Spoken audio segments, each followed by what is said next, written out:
High, আজকে আমি করবো একটা স্পেশাল ডিশ। আর এই ক্লিপটা বানিয়েছে আমার বোন।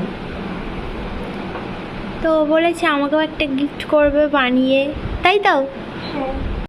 তো আজকে কি ডিশ আমি রান্না করছি সেটা একটু পরেই দেখতে পেয়ে যাবে, বাট নিয়ে চলে এসেছি তার জন্যে কিছু আর কি আইটেমস। তো প্রথমে নিয়ে নিয়েছিলাম আমি কাজু বাদাম আর গরম মশলা আর শুকনো লঙ্কা দিয়ে একটা পেস্ট করে নিয়েছিলাম, আর তার সাথে ছিল টমেটো, আদা আর কাঁচা লঙ্কার একটা পেস্ট, আর টক দইটা ফেটিয়ে নিয়েছিলাম ভালো করে। আর তারপরে প্রথমে আলুটা ভেজে নিয়েছি আর পনিরটাও ভেজে নিয়েছি।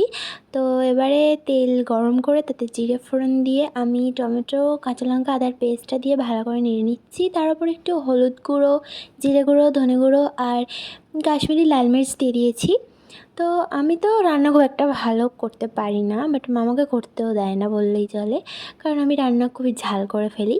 তো আজকে মাকে বললাম আমাকে করতে দিতেই হবে, তো জোর করেই আর কি। তো এবার দিয়ে দিলাম একটু চিনি আর টক দই। এবার একটু কষিয়ে নেব। আমি যে খুব একটা ভালো রান্না পারি তা কিন্তু মোটেই নয়, তো ভুলচুক মাফ, ওকে। তো এবারে আমি মশলাটা কষিয়ে নিই, যাতে জল দিয়ে ভালো করে কষিয়ে টষিয়ে নিয়ে এবার দিয়ে দিচ্ছি আলু ভাজাটা, যেটা আর কি ভেজে রেখেছিলাম ফার্স্টে। আর এবার দিয়ে দিচ্ছি পনিরটা। তো দিয়ে এবার চাপা দিয়ে নিয়েছি আর রান্নাটা হয়েও গেছে। এবার আমি করে নেব তার সাথে বাসন্তী পোলাও, ইয়েস। তো প্রথমে ঘি দিয়ে নিয়েছি, তারপরে তেজপাতা আর দিয়ে কাজু কিশমিশ দিয়ে ভেজে নিচ্ছি। তারপরে দিয়ে দেবো চালটা। তো চালটাকে তো আমি ম্যারিনেট করে রেখে দিয়েছিলাম আধ ঘন্টা মতন। তো এতে দিয়েছিলাম হলুদ গুঁড়ো, ধনে গুঁড়ো, জিরে গুঁড়ো, নুন, চিনি, ঘি আর আদা লঙ্কার পেস্ট। তো এটাকে লো ফ্লেমে একটু নেড়ে নেব।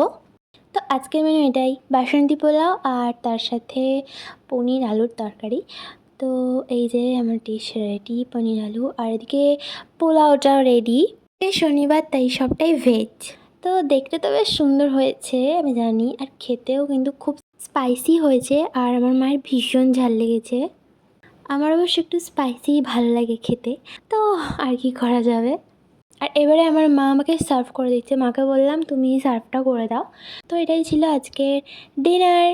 তো একটা নেটফ্লিক্সের ওয়েব সিরিজ দেখতে দেখতে খেয়ে নিচ্ছি।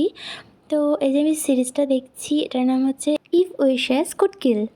তো বেশ ভালো ইন্টারেস্টিং টাইপসের একটা ওয়েব সিরিজ, তোমরাও দেখতে পারো।